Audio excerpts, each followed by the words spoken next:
Bonjour, alors me voilà en direct comme tous les mardis 13 h. Je vérifie que je sois en effet bien en direct. Voilà, je pense que c'est... Attends, est-ce que ça fonctionne? Si quelqu'un me voit, mettez un petit pouce. Voilà, oui, parfait, super. Alors, bonjour à tous et à toutes. Et donc pour ceux et celles qui me voient en replay, merci comme d'habitude de me mettre un petit hashtag replay. Et puis surtout, si vous avez évidemment des commentaires, des questions, voilà, n'hésitez pas à m'en faire part. Et puis si vous avez des sujets que vous avez envie que je développe, eh bien, s'il vous plaît, comme d'habitude, je vous dis, mais n'hésitez pas à me le partager. Ça peut être dans un message privé, en dessous de cette publication. Alors c'est vrai qu'aujourd'hui, eh bien, j'avais envie de parler d'amour. En fait, je suis occupée à lire un livre que je trouve absolument fantastique, qui est un livre du docteur Christophe Fauré, que j'aime énormément d'ailleurs pour ceux et celles qui me suivent régulièrement, qui suivent mes newsletters.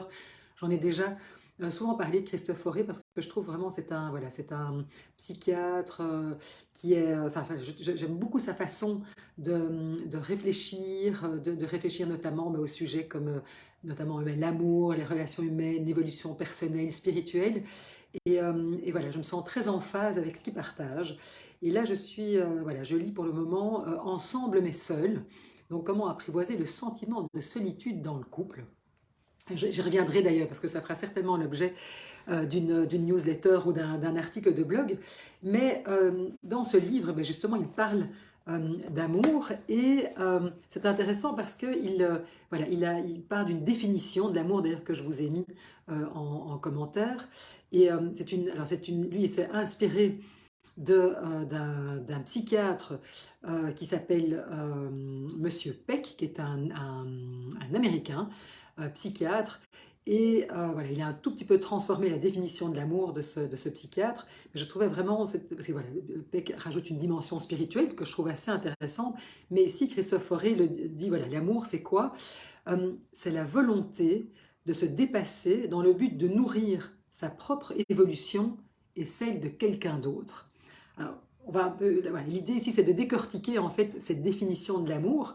Euh, et donc, voilà, c'est assez, évidemment, c'est assez ambitieux, j'ai envie de dire, et c'est sûr que ça sort peut-être un petit peu de nos représentations qui sont en général, bon, ben voilà, l'amour. En fait, est-ce qu'on se penche vraiment sur l'accent? Non, mais c'est quoi l'amour?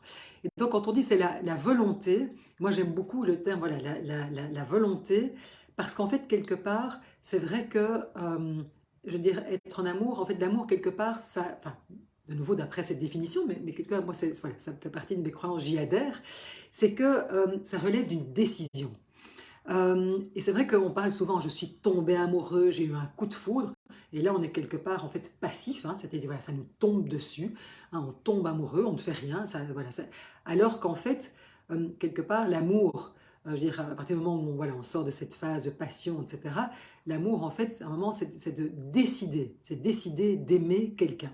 Donc, en fait, ça va demander, quelque part, j'ai envie de dire, un effort particulier de notre part, en tout cas une certaine volonté et un choix de notre part. Donc, la volonté de se dépasser.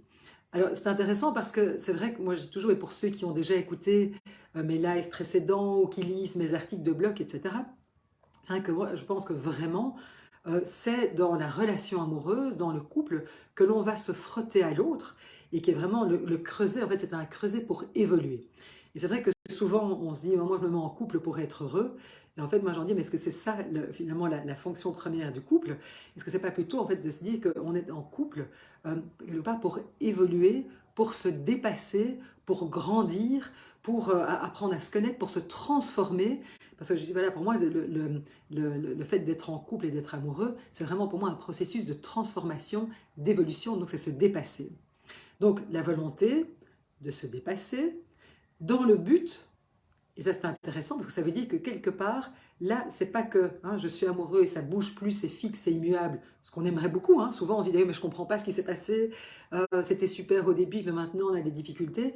Mais donc c'est dans le but, donc c'est-à-dire qu'il y a en tout cas comment dire, on a un objectif, on va vers quelque chose, dans le but de nourrir sa propre évolution. Donc c'est-à-dire que ça implique quelque part mais l'amour de soi, C'est-à-dire que, et ça je le dis souvent, c'est vraiment important de faire tout ce travail d'amour de soi, parce que c'est en s'aimant, en prenant soin de soi, qu'on pourrait évidemment arriver dans la relation, dans d'autres bases, c'est qu'on n'arrive plus dans la relation dans un manque, mais on arrive dans la relation en fait en étant déjà plein de soi, c'est-à-dire qu'en s'occupant de soi, en prenant soin de soi, eh bien ça veut dire qu'en fait on va pouvoir prendre soin de l'autre.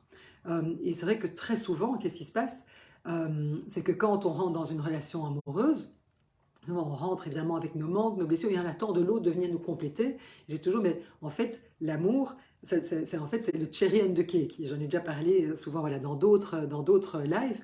Mais donc, important vraiment, et de nouveau, on peut le faire à deux. Hein. L'idée ici, c'est un processus d'évolution qu'on va faire à deux. Donc, il ne faut pas attendre de nouveau d'être parfait, d'avoir réglé tous ces problèmes, etc., pour entrer en relation amoureuse. Parce que, comme je le dis, c'est souvent dans la relation amoureuse que justement on va venir se frotter à l'autre et qu'on va prendre conscience, hein, ça va ramener à la conscience nos blessures, ce qui est difficile pour nous, nos manques, etc. Mais donc, j'ai envie de dire que c'est vraiment quelque part un travail qui nécessite vraiment de prendre conscience de qui on est et de pouvoir apprendre aussi à s'apprécier et de prendre soin de soi, parce que c'est en prenant soin de soi qu'on va pouvoir prendre soin de l'autre. Et donc de nourrir sa propre évolution et celle de quelqu'un d'autre.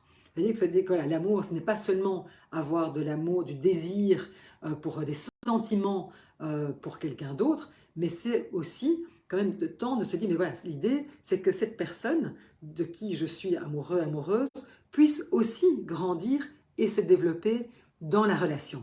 Donc vous voyez, c'est évidemment hyper ambitieux. Hein. Donc je répète la définition. Donc euh, selon voilà, l'amour, c'est quoi? Et de nouveau, c'est une définition. D'ailleurs, je serais curieuse de voir, tiens, pour vous, qu'est-ce que c'est? Est-ce que ça vous parle? Est-ce qu'au contraire, ça vous dit, mais non, moi, c'est pas du tout ça. Donc surtout, n'hésitez pas à me faire part de vos commentaires, de me dire, tiens, mais pour vous, voilà, c'est quoi l'amour? C'est quoi être amoureux? C'est quoi aimer quelqu'un? Et donc ici, dans cette définition, donc c'est la volonté de se dépasser dans le but de nourrir sa propre évolution et celle de quelqu'un d'autre. Donc évidemment, tout un programme assez ambitieux, mais donc ça montre quand même que, mais quelque part, et c'est ce que voilà, je répète encore et encore, c'est que l'amour, eh bien, il a besoin d'être nourri sous peine quelque part de se flétrir et de mourir. C'est-à-dire que, et en fait, ce qui fait la beauté de l'amour, c'est qu'en fait, l'amour, finalement, en fait, il n'est jamais acquis. Il n'est jamais acquis une bonne fois pour toutes. C'est quelque chose qui va justement s'investir, se travailler chaque jour, hein, comme hein, on remet voilà, c'est quelque chose qu'on va devoir arroser. Et en fait, il a besoin d'être entretenu. Et parce qu'il est fragile. Et en même temps, c'est cette fragilité qui rend justement l'amour si précieux. Et donc, quelque part, pour pouvoir, j'ai envie de dire, préserver le lien d'amour, l'entretenir, mais il faut en fait, c'est peut-être pas très glamour, c'est peut-être pas très romantique, hein, mais ça va demander en fait une volonté, un travail de notre part, en fait ce qu'on appelle le travail d'amour. Et il y a une citation de Cocteau qui est assez jolie qui dit il n'y a pas d'amour, il n'y a que des preuves d'amour. Et c'est sûr que ça va nous demander en fait de nous investir. Et alors c'est sûr qu'au départ, ben, c'est peut-être plus facile parce qu'on est tout feu, tout flamme. C'est plus compliqué évidemment mais de continuer à s'investir, d'y travailler, de se remettre en question, voilà, de s'interroger, de le nourrir de toutes ces petites attentions, hein, de toutes ces petites preuves d'amour qu'on a ben voilà, pour l'autre. Et c'est sûr que c'est difficile de continuer quand justement ben on a des doutes, quand on vit une période difficile, quand la vie vient un peu nous percuter. Et c'est là qu'évidemment, ça va nous demander d'autant plus d'être conscient, de travailler et de se dire, mais d'être dans cette volonté, dans ce mouvement, dans ce travail d'amour. Donc voilà, réfléchissez peut-être un petit peu à ce que je viens de vous partager. C'est vrai que cette définition, elle est assez ambitieuse. Moi, elle me parle énormément. Dites-moi si elle vous parle, si vous vous y retrouvez, si elle vous interpelle, si elle vous interroge. Je serais ravie évidemment de répondre à vos questions, à vos commentaires. Euh, et voilà, moi j'ai envie de vous dire en tout cas, n'oubliez pas que, mais oui, c'est vrai que l'amour, c'est pas un long fleuve tranquille, c'est pas évident, c'est pas tous les jours facile. Ça va demander ben, justement beaucoup de patience, beaucoup de ténacité, du travail. Mais de nouveau, n'oubliez pas, quand on voit, hein, souvent, moi, on peut comparer ça avec, par exemple, un musicien. Vous voyez un musicien qui joue merveilleusement bien de son instrument, et c'est magnifique, et ça semble quelque part sans effort, mais en fait derrière évidemment, il y a tout un travail. Et en fait, c'est ça, quand on voit voilà, des gens autour de nous qui ont une belle relation harmonieuse, eh bien, on se rend compte que derrière, ben, ça va demander des discussions parfois difficiles, ça va demander des remises en question, ça va demander des prises de conscience, un travail d'évolution. Et c'est ça, évidemment, que j'ai envie de vous inviter à faire. Voilà, alors écoutez, merci. Pour ceux qui m'écouteront en replay, n'hésitez pas à mettre un petit hashtag replay. Et puis surtout, soyez gentils, dites-moi pour vous, en fait, c'est quoi l'amour? Je serais en tout cas très intéressée de voir voilà, quelle est la définition ou ce qui vous parle, quels sont les mots qui vous parlent. Je vous dis en tout cas merci beaucoup et à la semaine prochaine.